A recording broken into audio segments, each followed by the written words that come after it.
el libro del Apocalipsis o de la Revelación es un libro en parte astrológico, podemos tomarlo así si se saben interpretar las claves, ya que está escrito en una forma totalmente en clave, que nos va a ayudar, si nos abrimos a comprender ese lenguaje, nos puede ayudar mucho a entender el momento actual que estamos viviendo como humanidad. Y me acordaba una enseñanza que nos dio el director de nuestra escuela, el filósofo y astrólogo León Azulay, muchas veces, que nos decía, si ustedes quieren saber lo que pasa, no lean tanto las noticias, sino vayan al libro del Apocalipsis, que ahí está bien descrito lo que está pasando. ¿Por qué nos decía eso León, ¿no? ¿Qué nos quería enseñar con eso? Bueno, eso es comprensible si manejamos algo del lenguaje simbólico y no tomamos eso literal. Es como el lenguaje en el que están escritos los sueños, ¿no? Si tomamos literal, sueño con mi mamá y es mi mamá, sueño con mi papá y es mi papá, la mesa es una mesa, pero resulta que en el mundo de los sueños no hay mesas, en el mundo de la mente no hay mesas concretas, tridimensionales, no hay mamá, no hay papá, sino nuestra percepción del mundo. Entonces el Apocalipsis es como, y muchos escritos como los mitos y muchas enseñanzas, como es el lenguaje profundo de la mente humana, el lenguaje mental. Podemos leerlo y ver algunas cosas y después habría que traducir cada uno de estos símbolos, pero podemos leer algo y eso puede resonar con algo de nuestra actualidad. Y luego podríamos hacer un exégesis, un análisis mucho más profundo de cada uno de los símbolos que tiene una riqueza extraordinaria y queda por investigarse. O sea, no es que no habla cosas que no tienen que ver con la realidad concreta, sí tienen que ver con la realidad concreta, pero forzarlo esto, decir, bueno, es de esta ciudad y demás, exclusivamente, claro, y no captar el sentido profundo del proceso. Por eso vamos a poner énfasis en el proceso y para eso vamos a entender estas energías de violencia, de guerra, de transformación también podemos encontrar. Así que vamos a leer un poco nada más. Vamos a leer por el título que hoy elegimos y el tema, y las energías como estamos teniendo, y esta violencia que hay muchas veces hoy está desenfrenada, y la sombra que está tomando el aspecto negativo de la sombra humana en lugar de hacerlo consciente, el lado criminal, egoísta, como dice Jung, un aspecto de la sombra, verlo. Dice así, las dos bestias, esto es el Apocalipsis, capítulo 13. Me paré sobre la arena del mar y vi subir del mar una bestia que tenía 7 cabezas y 10 cuernos, y en sus cuernos 10 diademas, sobre sus cabezas un nombre blasfemo. Bueno, son todos números que va dando. En las Biblias originales, en griego, en arameo y en hebreo, muchas de las letras, no es como en nuestro idioma, equivalen a números. Entonces hay todos procesos numéricos, que eso se pierde en la traducción a la lengua castellana y al latín, en muchos casos. Eran lenguajes muy matemáticos y muy numéricos. Así que también tener en cuenta eso de los alfabetos. Entonces, todos los libros de la Biblia tienen muchas claves numéricas. Y muchos libros antiguos, los de la India también, matemáticas, como fórmulas que van explicando procesos. Así que acá todo esto tiene un sentido, pero ahora no vamos a detenernos en todo este simbolismo. La bestia que vi era semejante a un leopardo y sus pies como de oso y su boca como boca de león. Y el dragón le dio su poder y su trono y grande autoridad. Vi una de sus cabezas como herida de muerte, pero su herida mortal fue sanada y se maravilló toda la tierra en pos de la bestia. Bueno, acá podemos interpretar la bestia como todo lo que es el materialismo, algo bestial. ¿A qué evoca algo bestial? Tomemos lo más sencillo. Destructivo. Algo destructivo.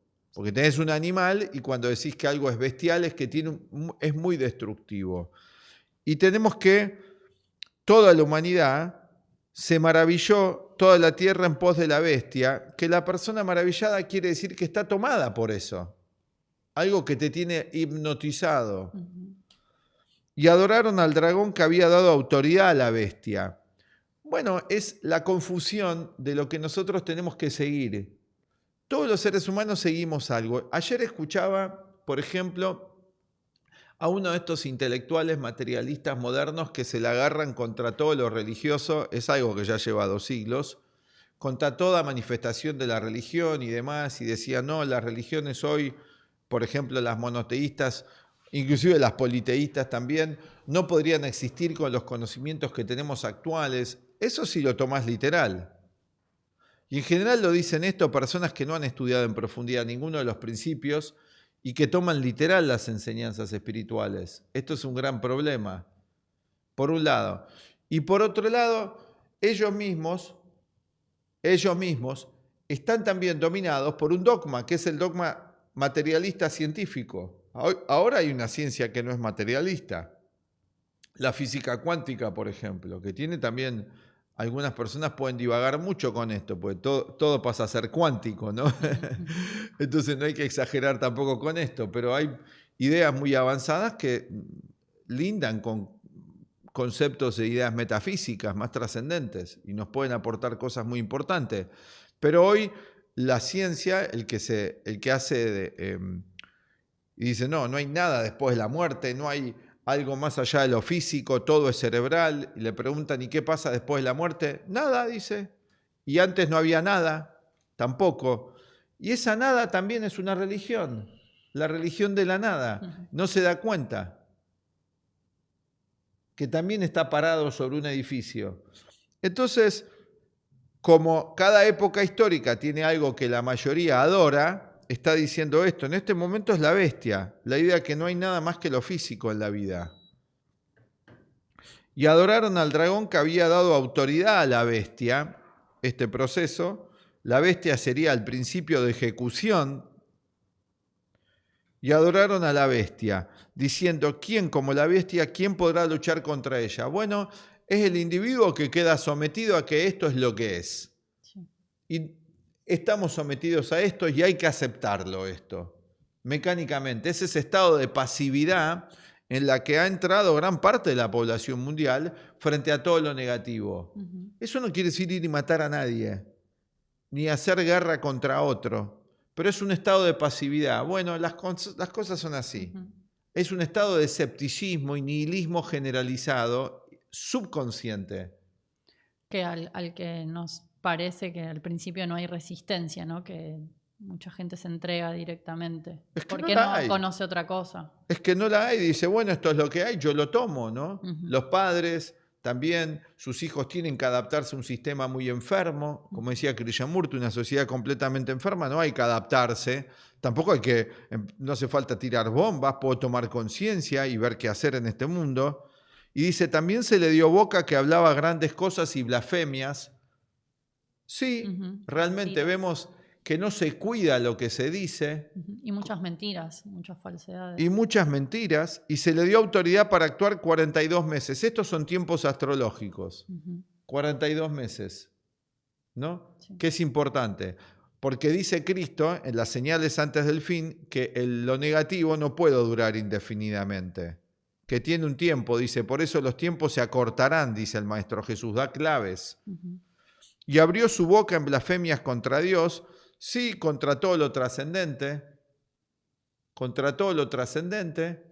y se endiosa algo que no es, pero se lo endiosa, para blasfemar de su nombre, de su tabernáculo y los que moran en el cielo. Y se le permitió hacer guerra, dice, porque hay un momento que se permite esto, que tiene que suceder, porque Cristo dice, todo esto tiene que pasar. El sufrimiento genera una conciencia y la gente dice, ¿qué es eso? ¿Cómo que el sufrimiento? ¿Qué escuela es esa del sacrificio y del sufrimiento? Y se ofenden y dicen, ¿cómo una religión plantea que el sufrimiento puede enseñarnos? El mismo que lo está diciendo aprendió cosas del sufrimiento. El mismo que afirma eso no tiene buena memoria de cómo ha aprendido, de los errores y del dolor. Y uno diría, me encantaría no aprender así. Podemos no aprender así, pero parte de nuestro aprendizaje es así. Evaluemos los hechos en la vida de cualquier persona, mismo ese que no le gusta esa idea, es como aprendió ciertas cosas de valor en su vida. Y esto que leías responde a una pregunta que muchas veces se nos aparece frente a momentos de sufrimiento, de cómo Dios permite el mal, cómo lo bueno, ¿no? Como esa idea de Dios también, de solo lo bueno, o como algo tan grande, tan maravilloso, permite el mal. Y lo dice en la Biblia, dice, se le permitió durante un cierto tiempo. Y porque tenés que aprender, como tu hijo, vos lo tenés que dejar que cometa ciertos errores. Hoy es exagerado ya, porque muchas veces los padres los mandan a cosas terribles. No hace falta probar veneno para saber que el veneno mata. Puedo aprender viendo cómo mueren las ratas, cómo muere gente envenenada. No es necesario atravesar todo lo negativo. Tenemos una memoria también de errores anteriores de la humanidad, así que atención también a esto. Pero bueno, dice, y se le permitió hacer guerra. ¿Qué tiene que ver esto con lo astrológico? Pueden estar ansiosos, quizás algunos, por empezar con el pronóstico. Esto sienta el marco de las energías que hay ahora. Claro, es lo que está de fondo. Es lo que está de fondo, el proceso. Que los planetas, antiguos arcontes llamaban, los planetas ponen en movimiento según en qué lugar yo me ubico como humanidad. Si yo estoy adorando todo lo que destruye, todo lo mecánico, no estoy atento, por eso queremos resaltar esto, las energías van a funcionar de un modo y si no funcionan de otro. Está la dualidad. Y la adoraron todos los moradores de la tierra, cuyos nombres no estaban escritos en el libro de la vida, del Cordero que fue inmolado desde el principio del mundo. Bueno, acá habla de una humanidad más consciente, que son, el capítulo siguiente es el cántico de los 144.000 por las 12 tribus, que son los 12 signos zodiacales, las 12 tribus. En el antiguo esoterismo, las tribus eran los 12 signos zodiacales. O sea que hay una cantidad de personas en el planeta Tierra que intentan, bajo todos los medios, de no someterse psicológicamente y espiritualmente a lo destructivo. No tiene que ver con algo político necesariamente. Obviamente todo se expresa en la vida política, social y económica porque tenemos un cuerpo. Si alguno tiene oído, oiga, dice. Si alguno lleva cautividad, va en cautividad. En la situación en la que uno se encuentre. Es parte de su circunstancia, como decía Ortega y Gasset. Si alguno mata a espada debe ser muerto. Karma. Acá habla de la ley del karma. Acción-reacción. Aquí está la paciencia y la fe de los santos. O sea que hay justicia. Bienaventurados, dice el Maestro Jesús, los que tienen hambre y sed de justicia, pues serán salvos. Algo superior que se cumple. Va hablando de procesos que continúan, de dolor que tenemos que atravesar como humanidad. No voy a leer más por ahora. No queremos dar una visión catastrófica porque hay esperanza, de hay hecho, salida, y lo dice. El último capítulo del Apocalipsis es la nueva tierra. La nueva tierra. Son las profecías de la era de Acuario. Totalmente. ¿Quieres saber todo sobre ti y conocer a los demás? La astrología es la herramienta perfecta para hacerlo. Por eso te invitamos al curso online de astrología desde las bases del Centro Astrológico Aztlán, que ya lleva más de 60 años de experiencia enseñando y asesorando en la astrología. En este curso les vamos a enseñar las bases y fundamentos de la astrología. Así podrán aprender sobre la carta natal, pero desde el enfoque de la psicología de Carl Gustav Jung, quien fuera un psicólogo y astrólogo suizo que contribuyó a la creación de una nueva astrología a partir de su cosmovisión del ser humano y nos ayuda y sirve como una guía a la propia carta natal en lo que él llamara el proceso de individuación. Que este proceso se trata de reunir las distintas partes de nosotros mismos y volverlas un todo armónico. Esto podemos empezar a hacerlo a partir de nuestra propia carta natal, al conocer sus partes, que esto vamos a estudiar en nuestras clases, los 12 signos, los 10 planetas, las 12 casas, los aspectos astrológicos y mucho más que conforma la totalidad de la carta natal.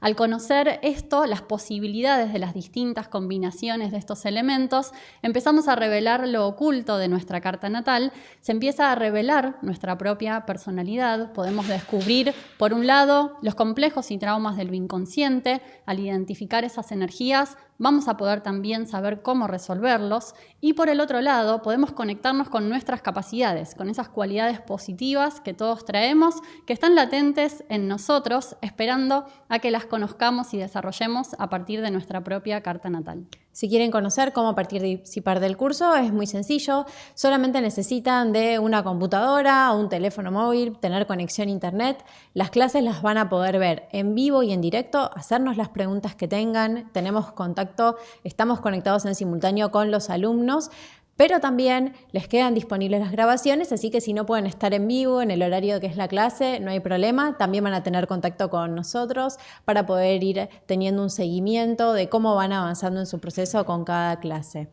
Por supuesto que aquí les dejamos el número de pantalla para que nos puedan consultar y también les vamos a dejar el temario completo porque vamos a abarcar muchos temas interesantes en la astrología y que son fundamentales de conocer a la hora de querer profundizar en una carta natal, a la hora de querer entender un poco más la parte técnica de la astrología que está por detrás también de los videos que hacemos. Y de regalo les damos el dibujo de su carta natal, confeccionado con el sistema de la escuela Aztlán, como pueden ver aquí, este gráfico que está en pantalla. Le hacemos el dibujo a cada uno de nuestros alumnos para que puedan ir utilizando a la astrología como una herramienta de autoconocimiento. Así es. Abajo les dejamos toda la información de cómo participar. Muchas gracias y los esperamos.